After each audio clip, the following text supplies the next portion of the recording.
Peace and blessings, love and light. I am Ambitious Queen, and to know me is to love me, and to love me, you must know you, and to know you, you must love you. I am the owner and the maker of Alluring Ambitions, and as promised, we are reading How to Eat to Live, Book 1. We have completed reading Chapter 1, which is the right foods to eat, right ways to eat. And so now we are on vegetables, and we're going to be reading from page 4 to page 8, and we will come to a stop. I encourage everyone to get out your pens and paper so you can write down and document what you will learn and unlearn and apply to your lifestyle so you can see for yourself God's beauty, Mother Nature, and through Mother's nature through your intellect, because it's one thing to hear me say this. That's why I'm using my voice, using what God gave me, right? It's one thing to say this, and it's one thing to bring a horse to a water, but I can't make you drink what I'm giving you, right? Just like I can't make you wear my products, I can't make you into who you want to be unless you choose, you desire, you have that will to embrace the impact that is about to come and bless your life abundantly. Okay, you know how when you're on the plane they be like prepare for impact or something that's all just because it came to my mind just now.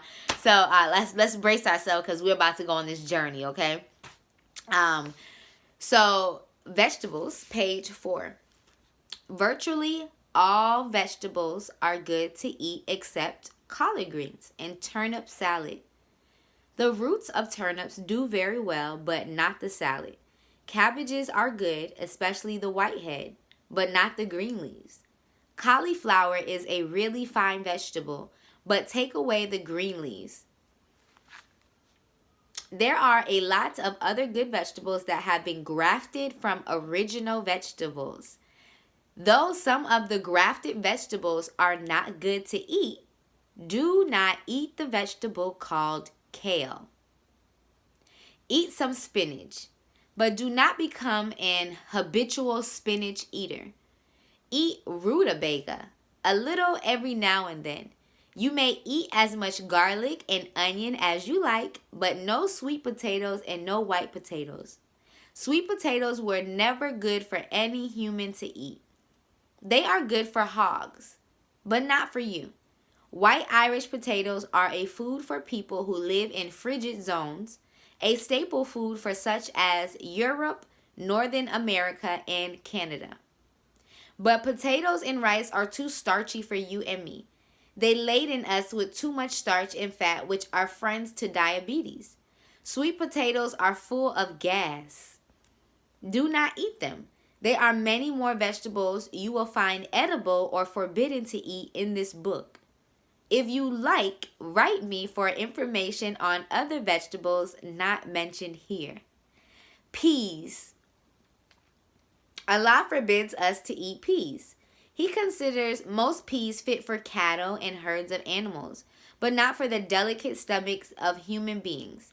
No black-eyed peas, field peas, speckled peas, red peas, or brown peas. Do not eat the split peas you find in the store.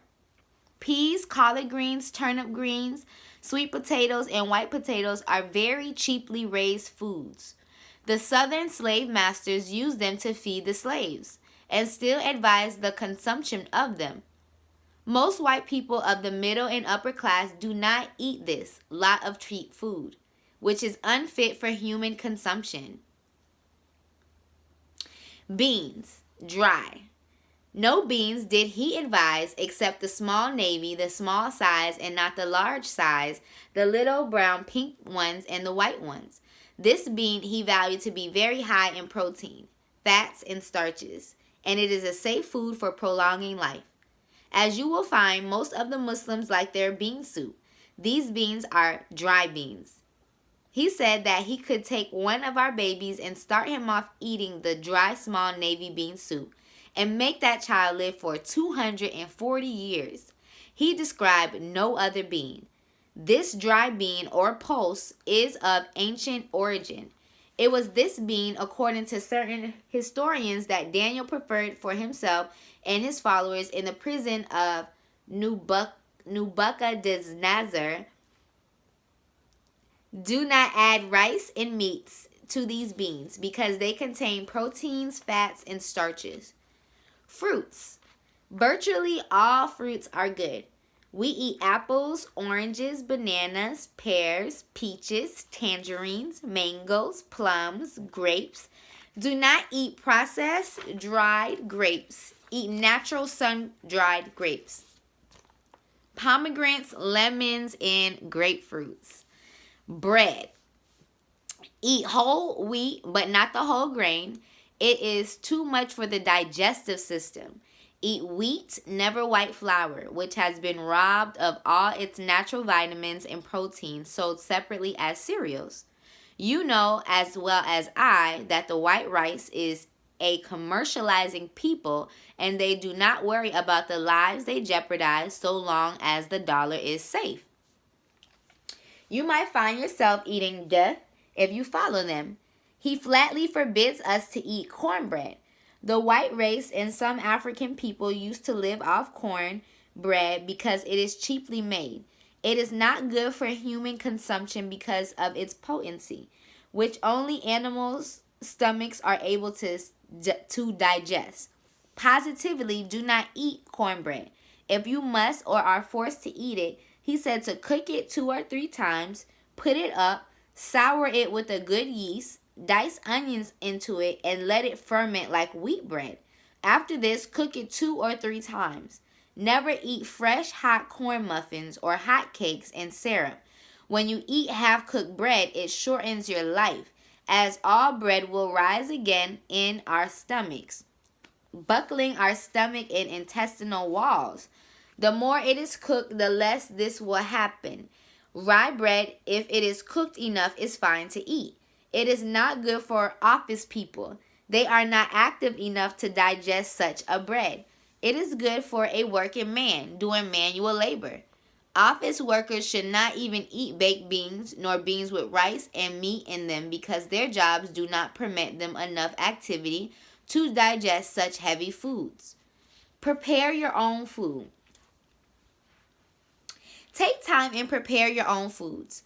Do not kill yourselves by running to the store buying processed foods to eat.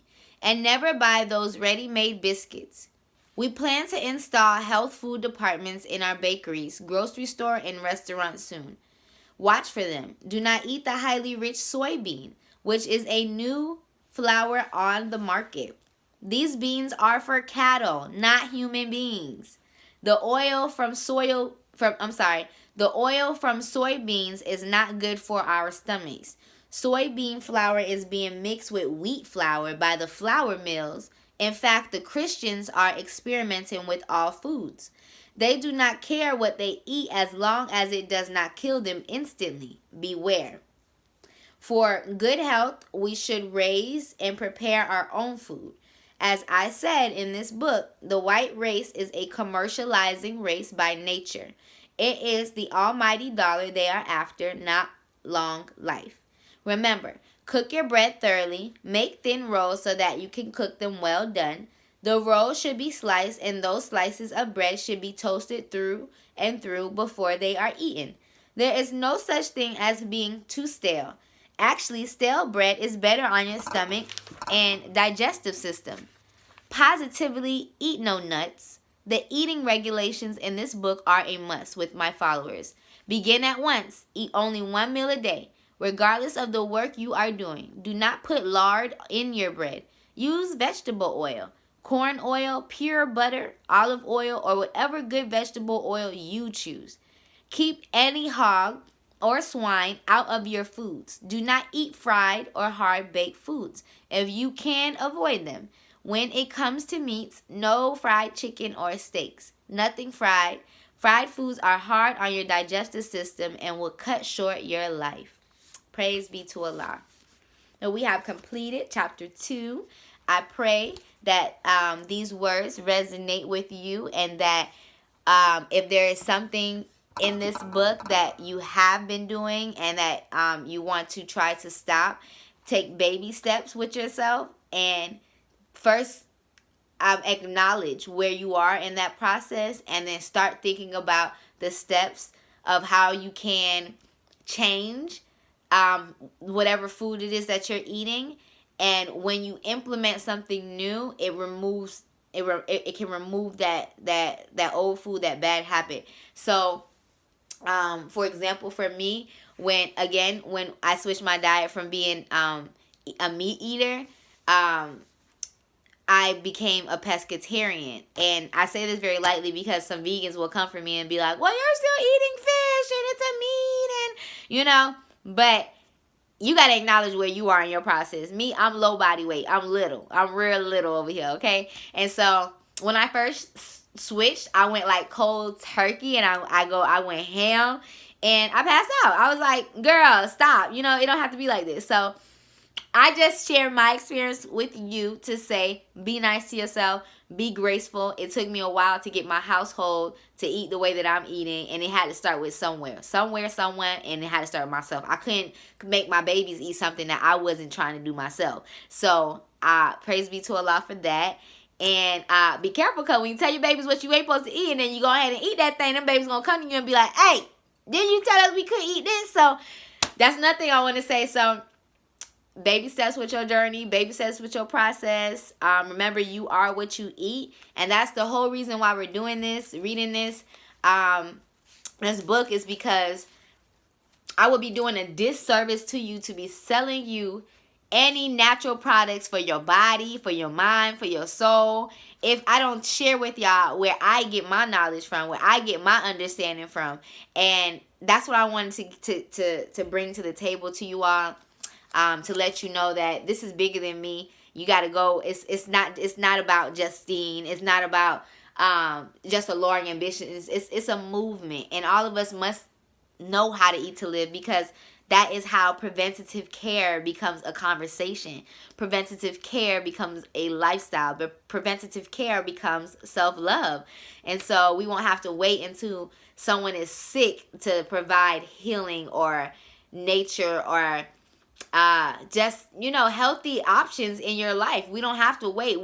There's things that we can do right now, so that when we do get sick, hey, our body is good. So praise be to Allah for that. I am Ambitious Queen.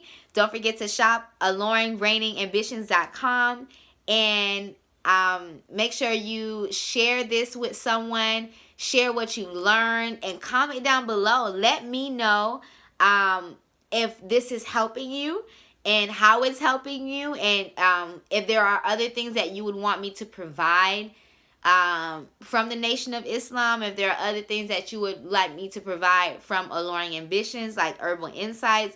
Help me help you. Help me help you help me. Like, let me know, because I am a vault of like so much that I can become a hoarder in my own information. And I'm just like, empty me, Lord. Please pour me out. Share me out. You know what I'm saying? So tag a mom, tag a grandma, tag a dad, tag somebody. Let them know you love them, okay? Because you are what you eat. And sometimes we have anxiety, we have anger, we have something wrong with our thinking sometimes. And we don't realize that we are all scientists, and it's a chemical a chemical change happening in our body as we're putting these foods into our body, and then we don't know how to fight back because we too busy being attacked, right? So How to Eat to Live is literally what helped me fight back, because when COVID came, I was like, okay, sustainability. Okay, if I get this one time, how am I going to help my family? How am I going to help others? It's not just, okay, if we're safe, like, what about the world? Hence of being a change maker, hence of being a problem solver. So you got to think deep. And I thank Allah for allowing me to think deep, so I can share with y'all that we got to think deeper. It's Allah, He would have never, ever sent a pestilence in to this world if He already didn't put the tools here. We just got to pick up the books and read. We got to do our research. So praise be to Allah for that. I'm going to end this because y'all know I get real long-winded. I get really excited when I'm in my bag, really excited when I'm in my passion. So I thank Allah for allowing me to be a light. That's what I think. So this is the key. This is the light. Peace and blessings.